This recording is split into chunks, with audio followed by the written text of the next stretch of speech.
ó ga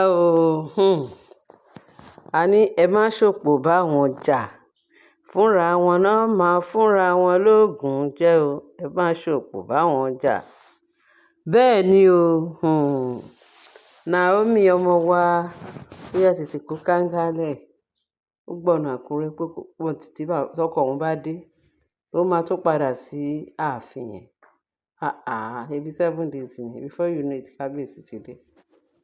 Bẹ̀tà gbọ́ pé kábíyèsí ti kúrò ní ó lọ físìtì Queen Naomi lákùrẹ́. Bó máa gbà Àkúrẹ́ o padà sí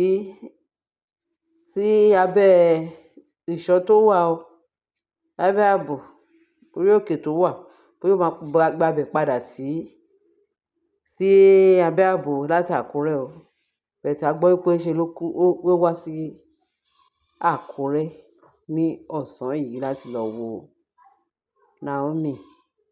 Wọ́n ní Naomi ó surprise ẹ̀ gẹ́gẹ́ bí a ṣe gbọ́ tá a dẹ̀ sọ fún wa. Now mi ò rò pé kábíyèsí ti dé ààfin, bóyá ó máa gbàbẹ̀ padà sí Àkúrẹ́ padà sí abẹ́ ààbò. Bẹ̀tà àìtí gbọ́ pé ó ti dé sí ààfin o. Mi ò rò pé ìbákan méjì wọn ò tí ì sọ bí tí ẹ̀tàn kan ni ó fi wá sí Àkúrẹ́ láti wá bẹ Naomi pé kí Naomi kó jèbù rẹ̀, òun gbọ́ gbogbo awuyewuye, òun gbọ́ gbogbo nǹkan tó ń ṣẹlẹ̀ pé kó má worry.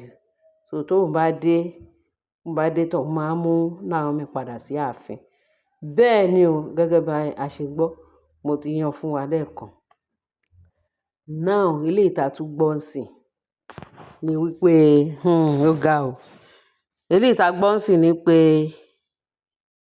ṣé mo sọ fún wa abẹ́ ti gbọ́ pé Ashley ibi tó ti ń jẹun Queen Naomi báwo, ẹ má bínú jàre, Mariam ni mo fẹ́ sọ o. Ibi tí Ashley ti ń jẹun wọ́n ní Mariam ó wá bẹ̀ ó ṣe àwọn apẹpẹ bíi pé ṣé ọmọ pé àwọn méjèèjì náà jọ àwọn náà jẹ́ ó ń ṣe wọléwọ̀de àti ṣe ìkà. Àwọn ìkà méjì pàdé ra wọn. So tó bá ti ríra wọn bẹ́ẹ̀ yẹn, àṣepọ̀ wọ́n ṣe plan ibi láti ṣe ìkà fún Naomi. Òun ni wọ́n ń rò lọ́jọ́ ayé wọn.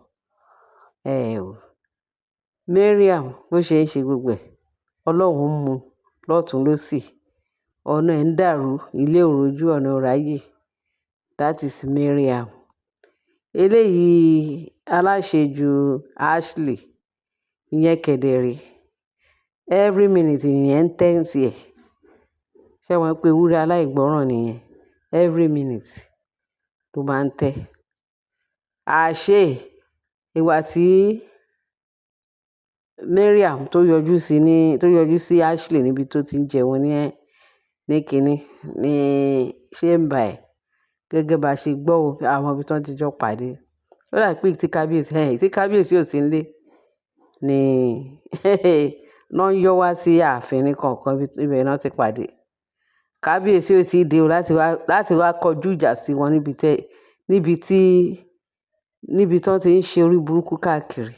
Kábíyèsí padà bọ̀ wá bá wọn kó bá wọn láàfin pẹ́rẹ́. Wọ́n ti sọ pé ẹ jẹ́ kó dìgbà náà náà jáde mọ́bẹ̀. Wọ́n ní ibi tọ́lọ́run ti mú wọn.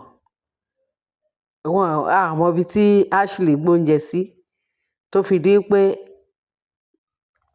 Mariam ó fẹ́ ògùn sínú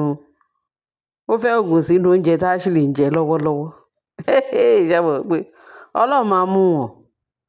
Torí ẹ̀ mo ṣe sọ pé ká má ṣòpò bá wọn jẹ́, wọ́n máa fúnra wọn lóògùn jẹ, wọ́n máa fọwọ́ ara wọn ṣera wọn. Lọ́ba ni ó fi ògùn sínú oúnjẹ. Níbo náà ti pàdé, báwo ló ṣe jẹ́, báwo ló ṣe ṣe. Wọ́n ní bí Ashley ṣe jẹun tán àfìgbà tí ó collapse inú kíní o gbádàkodo oúnjẹ tó nìkan fúnra rẹ̀ sí. Ó kì í ṣe gẹ́gẹ́ bá ṣe gbọ́. Wọ́n ní ṣe ni ó jẹun tán ó collapse. Bí kúkú ló so oúnjẹ bí kíní àti ẹ̀mú bí òun ló fúnra rẹ̀ tó ṣe oúnjẹ nínú chamber ẹ̀ fún rẹ̀ kí Mariam tó dé wá bá. Wọ́n ní before you know it ó ti collapse, wọ́n ti gbé lọ sí hospital. Wọ́n ní wọ́n dé hospital wọ́n ní poison ló jẹ. Irú poison wo bí báwo? Wọ́n ní oúnjẹ tó jẹ pé poison wà nínú ẹ̀. Wọ́n bá bẹ̀rẹ̀ sí ní wádìí o. Ta ló fún ní poison? Níbo ló ti rí poison? Oúnjẹ wo? Ta ló ṣe oúnjẹ? Ta ló gbóúnjẹ fún? Níbo ló ti kó? Wọ́n ní wọ́n kọ́kọ́ kó àwọn ọmọ ọ̀dọ̀, wọ́n kọ́ lọ tì wọ́n mọ́lé. Báwo ló ṣe jẹ́? Wọ́n ní Ashley lérò pé bóyá àwọn ọmọ yẹn ló fún un lóúnjẹ. Kò sẹ́ni tó máa fún wọn ní poison bí ò ṣe àwọn ọmọ yẹn. Wọ́n láwọn ọmọ yẹn ké, wọ́n yán, wọ́n láwọn kọ́ o. Àwọn ò mọ ìyẹn àwọn ọmọọṣẹ́. Wọ́n láwọn Ashley kọ́kọ́ ní number one ló kọ́kọ́ rí gẹ́gẹ́ bí number one suspect. Báwo Láfógìdí ṣe bẹ̀rẹ̀ sí ní mú gbogbo àwọn tí wọ́n lérò pé òun náà fún ọmọ àwọn ní poison. Wọ́n ní before you know it, gbogbo wọn ṣẹ́. Wọ́n á lọ gbé CC camera, wọ́n ní CCTV ló bẹ̀rẹ̀ sí ní wò. Wọ́n á ṣà lọ bẹ CCTV cameraman lọ́wọ́ ẹ̀ kó bá wọn wo nǹkan tó ń ṣẹlẹ̀. Wọ́n ní àfi kábíyèsí kò sí ẹbí tí CCTV ò kì í ṣe tí ò wà fi rẹ̀ pọ̀, ó bá ṣe pé kò fi nǹkan kan pamọ́. Wọ́n ní fi CCTV ó máa ká ẹ jáde ni. Wọ́n á rí i pé àṣé olórí Mariam òun ló fi oògùn sínú oúnjẹ. Bọ́n ṣe lọ fọ ọlọ́pàá lọ mú Mariam. Wọ́n bá ní àwọn Láfógìdí wọ́n lọ arrest Mariam. Báwo ló ṣe jẹ́? Ó ní kán ṣe òun jẹ́jẹ́. Wọ́n fi CCTV wọ́n ní ó bọ́ lọ́wọ́ ẹ̀. Wọ́n ṣe tì mọ́lé nìyẹn. Wọ́n ní wọ́n tì mọ́lé látàná ni o, àṣà àtàná náà ti tì mọ́lé o. Wọ́n ní ló wá di àárọ̀ yìí o bí àwọn ará Ìgbìrà ṣe dé pé wọ́n ní pé kò sẹ́ni tó máa lọ gbà á lẹ̀. Wọ́n ní tó bá pé kábíyèsí wà nílé, kábíyèsí ló máa ń ṣe òkárí àlùhàlà tó lóun fẹ́ lọ, ó máa lóun ló fẹ́ lọ béèlì yìí because ẹ fẹ́ lọ béèlì Ashley. Ṣẹ̀dẹ̀ mọ́ ẹ fẹ́ lọ béèlì Mariam jàre. And Mariam kẹ̀dẹ̀ kí ló ń jẹ? Kábíyèsí kẹ̀dẹ̀ rèé. Aláàánú ará Samaria. Bàbá aláàánú ni. Ó tún lè lọ pé kóun kú lọ béèlì olórí Mariam. Wọ́n ní kò kúkú sí ilé ká bá sọ pé ó tún fẹ́ lọ ṣàánú. Bàbá Násírù kẹ̀dẹ̀ rèé tó máa tún ṣàánú ẹ̀. Wọ́n ní bàbá Násírù kò rí ti ẹ̀rọ látàná. Wọ́n ní àwọn fámìlì Mariam àwọn nìkan náà wá. Wọ́n bá lọ sí kejì. Wọ́n á láwọn fẹ́ lọ rí Mariam. Àwọn wá rí Mariam pé báyìí kó tó dé inú sẹ́ẹ̀lì àwọn ọlọ́pàá. Wọ́n náà ti rí Mariam tó collapse. Wọ́n ló collapse gẹ́gẹ́ bá ṣe gbọ́. Allegedly ni wọ́n ní ṣe ló collapse sí kìíní. Bọ́n ṣe bẹ̀rẹ̀ sí ní sáré gidigbàdìgbà Ọlọ́run ló ní káwọn èèyàn ẹ̀ ti wá. Bóyá ibi tó bá ti parun pátápátá ni ibi tó wà. Wọ́n ṣáà gbé lọ sí hospital gẹ́gẹ́ bí a ṣe gbọ́. Báwọn ẹbí Naomi, ẹbí Mariam tó ń rọ̀ ṣe Mariam lọ sí hospital. Wọ́n bá ní àwọn wá pé kinní kan. Wọ́n wá wò kán lè béèlì ẹ̀. Wọ́n bá ní àwọn Láfógìdí àwọn náà ti mọ́lé. Wọ́n ti Mariam mọ́lé. Bọ́n ṣe lọ mú àwọn Láfógìdí tán tún lọ arrest àwọn Láfógìdí pé ó ti fẹ́ pa ọmọ àwọn ìyẹn àwọn Ìgbìrà o. Pé ó ti fẹ́ pa àwọn ọmọ àwọn. Fámílì méjì ló wá fojú kanra wọn. Wọ́n fẹ́ fi àgágbága ń sìn. Torí ẹ̀ mo ṣe wọlé lẹ́ẹ̀kan pé fúnra wọn lóògùn jẹ́. Ẹ má ṣòpò bá wọn jà. Bẹ́ẹ̀ ni tẹ́ bá ṣòpò bá wọn jà. Ẹ kàn ń gúnra wa ní ìgan ni. Ṣé Ọlọ́run kọ́ àbọ́lọ́run wọ̀ yìí kọ́? Wọ́n ní bí àwọn Láfógìdí àtàwọn ará Ìgbìrà bọ́n ṣe wá fèsì ara wọn sẹ́yìn.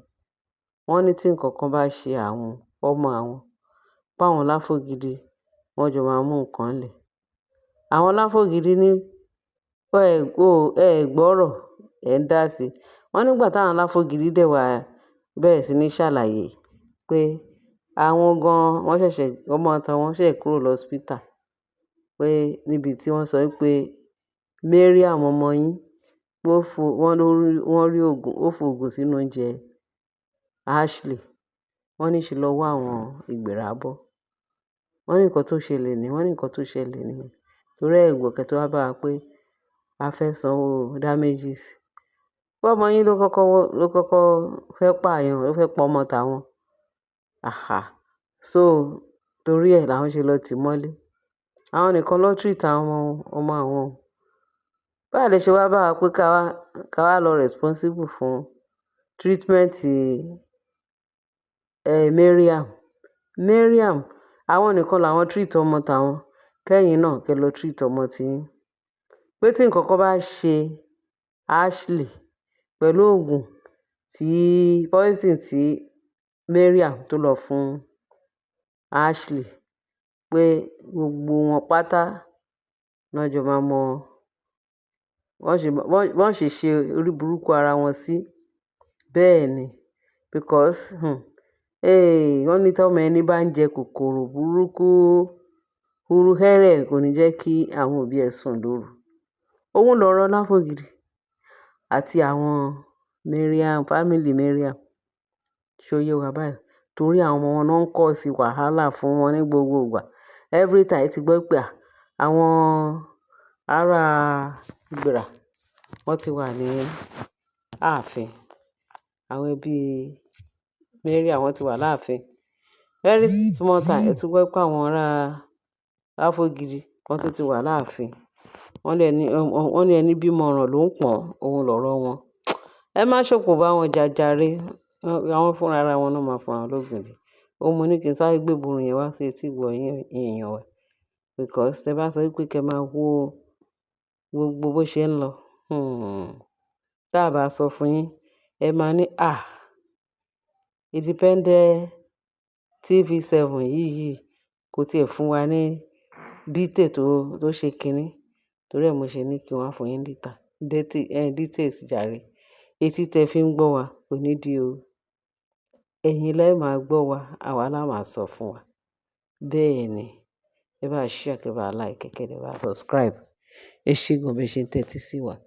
Bye. Ìtókù kẹ́ fi sí comment section. Bye.